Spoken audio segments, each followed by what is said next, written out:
Bobby Chemmanur കസ്റ്റഡിയിലായിരിക്കുന്നു. Honey റോസിന്റെ പരാതിയെ തുടർന്നാണ് police കസ്റ്റഡിയിലെടുത്തത്. വയനാട്ടിലെ റിസോർട്ടിന് പുറത്തുനിന്നാണ് ബോബി ചെമ്മണ്ണൂരിനെ കസ്റ്റഡിയിൽ എടുക്കുന്നത്. ബോബി ചെമ്മണ്ണൂർ ഒളിവിൽ പോകുന്നതിന് മുൻപുള്ള നീക്കം പോലീസ് പൊളിക്കുകയായിരുന്നു. വിവരങ്ങളുമായി സുധീഷ് ഗോപാൽ ചേരുന്നു. സുധീഷ്, ഏറ്റവും പുതിയ വിശദാംശങ്ങൾ.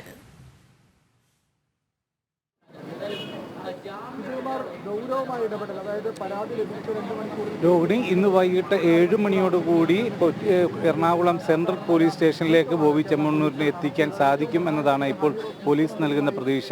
റോഡ് മാർഗമാണ് ഇവിടേക്ക് വന്നുകൊണ്ടിരിക്കുന്നത്. ഏതാണ്ട് 12:30യോടുകൂടിയാണ് വയനാട്ടിൽ നിന്നും തിരിച്ചത്. ഇന്നലെ ഹണി റോസ് നൽകിയ പരാതിയുടെ അടിസ്ഥാനത്തിലാണ് ജാമ്യമില്ലാ വകുപ്പുകൾ ചുമത്തി FIR 31/2025 നമ്പറിൽ കേസ് രജിസ്റ്റർ ചെയ്യുകയും അതിനുശേഷം ഇന്നലെ തന്നെ ബോബി ചെമ്മണ്ണൂർ എവിടെ എന്നത് കൃത്യമായി ലൊക്കേറ്റ് ചെയ്തു.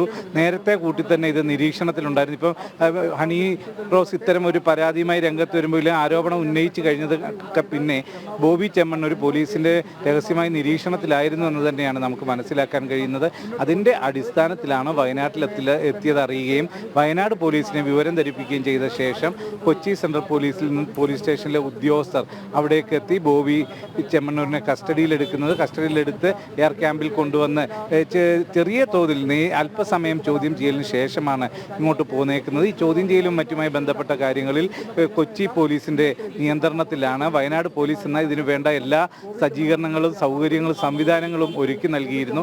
അത്തരത്തിൽ കസ്റ്റഡിയിലെടുത്തത് സംസ്ഥാനം വിട്ട് ഒളിവിൽ പോകാനുള്ള ഒരു നീക്കം നടക്കുന്നതിനിടയിലായിരുന്നു. മുൻകൂർ ജാമ്യം തേടി അത് അനുകൂലമായ ഒരു കോടതി തീരുമാനമുണ്ടാകും വരെ ഒളിവിൽ കഴിയുക എന്ന തീരുമാനത്തിൽ അതിനുള്ള നീക്കം നടക്കുമ്പോൾ തന്നെയാണ് പോലീസ് സമയബന്ധിതമായി ഇടപെടുകയും വളരെ എടുത്തു പറയത്തെ പ്രശംസനെ അർഹിക്കുന്ന രീതിയിൽ തന്നെ ഈ കേസിൽ ബോബി ചെമ്മണ്ണൂരിനെ കസ്റ്റഡിയിലെടുക്കുകയും ചെയ്തിട്ടുള്ളത്. ഇതിൽ ഏറ്റവും പ്രധാനമായും സ്ത്രീത്വത്തെ അപമാനിക്കൽ, സ്ത്രീകൾക്ക് ബുദ്ധിമുട്ടുണ്ടാകുന്ന തരത്തിലുള്ള സ്പർശനം, അതോടൊപ്പം തന്നെ IT ആക്ട് പ്രകാരം ഇത്തരത്തിൽ സ്ത്രീത്വത്തെ അപമാനിക്കുന്ന പരാമർശങ്ങളും മറ്റും പ്രചരിപ്പിക്കുക തുടങ്ങിയ കുറ്റകൃത്യങ്ങളാണ് ഇപ്പോൾ ചുമത്തിയിട്ടുള്ളത്. ഇത് സ്റ്റേഷൻ ജാമ്യം ലഭിക്കാവുന്ന കുറ്റമല്ല. ഈ ഒരു സാഹചര്യത്തിൽ കോടതിയിൽ ഹാജരാക്കി അവിടെ നിന്ന് വേണം ബോബി ചെമ്മണ്ണൂരിന് ജാമ്യത്തിനുള്ള നീക്കങ്ങൾ നടത്താൻ. അത് കിട്ടുമോ ഇല്ലയോ എന്നത് കണ്ടറിയേണ്ട കാര്യമാണ്. എന്ത് തന്നെയായാലും പോലീസ് ഇതുവരെ നടത്തിയ നീക്കങ്ങൾ വളരെ കൃത്യതയാർന്നതായിരുന്നു. അത് പൊതുസമൂഹത്തിന് മൊത്തത്തിൽ തന്നെ നല്ല സന്ദേശം നൽകുന്നതും ആശ്വാസകരവുമായ ഒരു നടപടിയായി തന്നെ വിലയിരുത്താം. കാരണം പണത്തിൻ്റെയും മറ്റ് സ്വാധീനങ്ങളുടെയും എല്ലാം ഹുങ്കിൽ എന്തും ആരെക്കുറിച്ചും വിളിച്ചു പറയുക, അപമാനിക്കുക എന്ന ഒരു സാഹചര്യത്തിൽ അതിന് വലിയ ഒരു താക്കീതായി മാറുന്നതാണ് ഇപ്പോഴത്തെ പോലീസിൻ്റെ നടപടി. അതിൽ തന്നെ പറയുന്നത് ഹണി റോസ് തന്നെ പറഞ്ഞ കാര്യമുണ്ട്. ഏറെ നാളായി അനുഭവിച്ച മാനസിക ബുദ്ധിമുട്ടുകൾ, സംഘർഷങ്ങൾ, അതിന് എല്ലാം പ്രതിവിധി തേടി തന്നെയാണ് ഇത്തരത്തിലുള്ള ഒരു നിയമ നടപടിയിലേക്ക് കടന്നത്. അതിൽ പോലീസ് എല്ലാവിധ പിന്തുണയും കൊടുക്കുന്നു. പൊതുസമൂഹത്തിൽ നിന്നും ഹണി റോസിന് പിന്തുണ വലിയ രീതിയിൽ കിട്ടുന്ന ഒരു കാഴ്ച തന്നെയാണ് ഇതുവരെയും കാണാനാവുന്നതും. രോഹിണി, ശരി. സുധീഷ് തുടരുക. വയനാട്ടിൽ നിന്ന് അർജുൻ PS കൂടി ചേരുന്നുണ്ട്. അർജുൻ, ബോബി ചെമ്മണ്ണൂരിനെ വയനാട്ടിലെ റിസോർട്ടിൽ നിന്നാണ് പോലീസ് കസ്റ്റഡിയിലെടുക്കുന്നത്. എങ്ങനെയായിരുന്നു ആ നീക്കം പോലീസ് നടത്തിയത്? രോഹിണി, നേരത്തെ സൂചിപ്പിച്ച പോലെ തന്നെ കഴിഞ്ഞ ദിവസം തന്നെ ബോബി ചെമ്മണ്ണൂർ ഇവിടെ എത്തിയിട്ടുണ്ട് എന്നുള്ളതാണ് നമുക്ക് മനസ്സിലാക്കാൻ കഴിയുന്നത്. അത് സംബന്ധിച്ച കൂടുതൽ വിവരങ്ങൾ നമുക്ക് ഇനിയും ലഭിക്കേണ്ടതുണ്ട്. എന്നാൽ തന്നെയും ഇത് വയനാട്ടിലെത്തിയപ്പോൾ അല്ലെങ്കിൽ വയനാട്ടിലെത്തിയപ്പോൾ തന്നെ പോലീസ് വിവരം നൽകുന്ന ഒരു സാഹചര്യം ഉണ്ടായിരുന്നു. ഇവർക്ക് കൃത്യമായി തന്നെ കൊച്ചി പോലീസിന് ഈ വിവരം ലഭിച്ചു. ബോബി ചെമ്മണ്ണൂർ ഇന്ന പ്രദേശത്തുണ്ടെന്ന് വിവരം ലഭിച്ചു. ഉടനെ തന്നെ വയനാട് പോലീസുമായി ബന്ധപ്പെടുകയായിരുന്നു. തുടർന്ന് എസ് പിയുമായി ബന്ധപ്പെട്ടതിന് ശേഷം SP നിർദ്ദേശം നൽകിയത് പ്രകാരം DYSPക്കും സ്ഥല DYSPക്കും മേപ്പാടി DYSPക്കും അതുപോലെ തന്നെ അവിടെയുള്ള SIക്കും അടക്കം വിവരങ്ങൾ നൽകിയത് പ്രകാരമാണ് പെട്ടെന്ന് തന്നെ ഈ ഒരു റിസോർട്ടിലെത്തുകയും അവിടെ നേരത്തെ ഞാൻ സൂചിപ്പിച്ച പോലെ തന്നെ ഈ മേപ്പാടിയിൽ നിന്ന് വീണ്ടും കുറച്ച് ദൂരം പോകേണ്ടതുണ്ട്. നെല്ലിമുണ്ട എന്ന് പറയുന്ന സ്ഥലമാണിത്. ആ നെല്ലിമുണ്ടയിലാണ് ഈ സ്വകാര്യ റിസോർട്ട് സ്ഥിതി ചെയ്യുന്നത്. അവിടേക്ക് ഒരു റിമോട്ട് ഏരിയ ആയതുകൊണ്ട് തന്നെ അധികം ആളുകൾ എത്തിപ്പെടാൻ സാധ്യതയില്ല. ഒരു റിസോർട്ട് ആയതുകൊണ്ട് തന്നെ ആരും കൂടുതൽ സംശയിക്കില്ല എന്നുള്ള തരത്തിലുള്ളത് കൊണ്ട് തന്നെയാണ് ബോബി ചെമ്മണ്ണൂർ ഈ ഒരു വയനാട്ടിലെ ഈ നെല്ലിമുണ്ട തന്നെ തെരഞ്ഞെടുത്തത്. അതുകൊണ്ട് തന്നെ അങ്ങോട്ട് പോകും. എന്നാൽ പോലീസ് പെട്ടെന്ന് തന്നെ തിരിച്ചറിയുന്ന ഒരു സാഹചര്യമുണ്ട്. അതായത് നേരത്തെ തന്നെ ഈ ഒരു മുൻകൂർ ജാമ്യാപേക്ഷ നൽകുവാനുള്ള ഒരു തയ്യാറെടുപ്പിലായിരുന്നു. അങ്ങനെയെങ്കിൽ മുൻകൂർ ജാമ്യാപേക്ഷ നൽകി ജാമ്യം കിട്ടുന്നത് വരെ ഈ ഒളിവിൽ കഴിയാമെന്നുള്ള ഒരു സാഹചര്യത്തിലായിരിക്കാം ഇയാൾ ഇവിടെ ഒളിച്ചിരുന്നത്. ഈ ഒരു ജാമ്യാപേക്ഷ നൽകുമ്പോൾ തന്നെ പോലീസിന് പിന്നീട് അറസ്റ്റ് ചെയ്യാൻ സാധിക്കില്ല. അതുകൊണ്ട് തന്നെ ആ ഒരു സാഹചര്യം കണക്കിലെടുത്താണ് വയനാട്ടിലെ ഈ ഒരു മേപ്പാടി നെല്ലിമുണ്ട എന്ന് പറയുന്ന സ്വകാര്യ റിസോർട്ടിൽ താമസിച്ചത്. പക്ഷേ അത് പെട്ടെന്ന് തന്നെ പോലീസ് മണത്തറിയുകയും തുടർന്ന് വയനാട് പോലീസിന് കൊച്ചി പോലീസ് വിവരം നൽകുകയും ചെയ്തു. തുടർന്ന് കൊച്ചി പോലീസും രാവിലെ തന്നെ വയനാട്ടിൽ എത്തിച്ചേർന്നു എന്നുള്ളതാണ് നമുക്ക് മനസ്സിലാക്കാൻ സാധിക്കുന്നത്.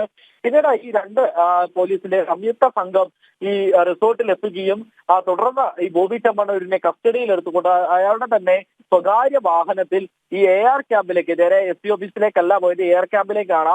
അത്തരത്തിൽ AR ക്യാമ്പിലേക്ക് ചെന്നു എന്നുള്ളതാണ് നമുക്ക് മനസ്സിലാക്കാൻ സാധിക്കുന്നത്. അത്തരത്തിൽ AR ക്യാമ്പിൽ എത്തിയ ശേഷം ബാക്കി പ്രൊസീജിയേഴ്സ്, അതായത് ഈ വയനാട്ടിൽ നിന്നും കൊച്ചിയിലേക്ക് കൊണ്ടുപോകുമ്പോൾ അതിന് ചില പ്രൊസീജിയേഴ്സ് ഉണ്ട്.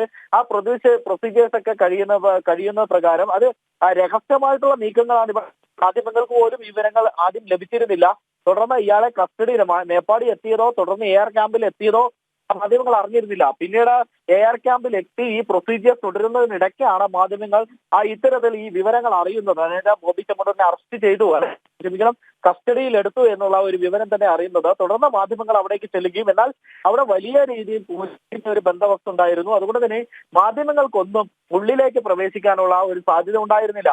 തുടർന്ന് പുറത്തു നിന്ന് തന്നെയാണ് മാധ്യമങ്ങൾ ഈ കാര്യങ്ങൾ റിപ്പോർട്ട് ചെയ്തത്. അതിനുശേഷമാണ് പിന്നീട് കൊച്ചി പോലീസിന് ഇയാളെ കൈമാറുന്ന ഒരു സാഹചര്യം ഉണ്ടായിരുന്നത്. തുടർന്ന് ഇയാളെയും കൊണ്ട് കൊച്ചി പോലീസ് അല്പസമയം മുമ്പ്, ഏകദേശം ഒരു മണിക്കൂർ മുമ്പ് ഇവിടെ നിന്ന് പുറപ്പെടുന്ന ഒരു സാഹചര്യമാണ് ഉണ്ടായത്.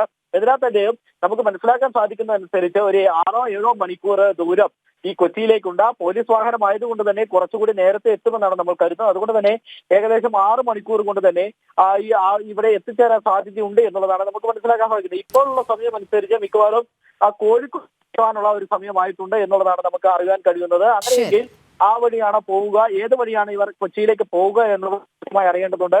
കോഴിക്കോട് വഴിയാണോ അല്ലെങ്കിൽ മുക്കം വഴിയാണോ എന്നുള്ള ഒരു സാഹചര്യം കൂടി നിരീക്ഷിക്കേണ്ടതുണ്ട്. ഇതിനെ തന്നെയും ഏകദേശം ഒരു 4 മണിയോട് കൂടി തന്നെ, അല്ലെങ്കിൽ ഒരു 5 മണിയോട് കൂടി തന്നെ ബോബി ചെമ്മണ്ണൂരിനെയും കൊണ്ട് കൊച്ചി പോലീസ് സ്റ്റേഷനിൽ എത്തുമെന്നുള്ളതാണ് നമുക്ക് മനസ്സിലാക്കാൻ സാധിക്കുന്നത്. ശരി അർജുൻ. സുധീഷിലേക്ക്. സുധീഷ്, ഈ അറസ്റ്റ് രേഖപ്പെടുത്തുന്നത് ഉൾപ്പെടെയുള്ള നടപടിക്രമങ്ങൾ എങ്ങനെയായിരിക്കും തുടർന്ന് നടക്കുക?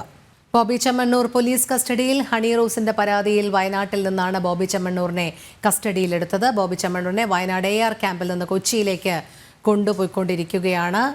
തുടർ നടപടിക്രമങ്ങൾ ഇനിയാകും ഉണ്ടാകുക. എന്തായാലും അറസ്റ്റ് രേഖപ്പെടുത്തും എന്ന് തന്നെയാണ് ക്രമസമാധാന ചുമതലയുള്ള ADGP മനോജ് എബ്രഹാം വ്യക്തമാക്കിയിരിക്കുന്നത്.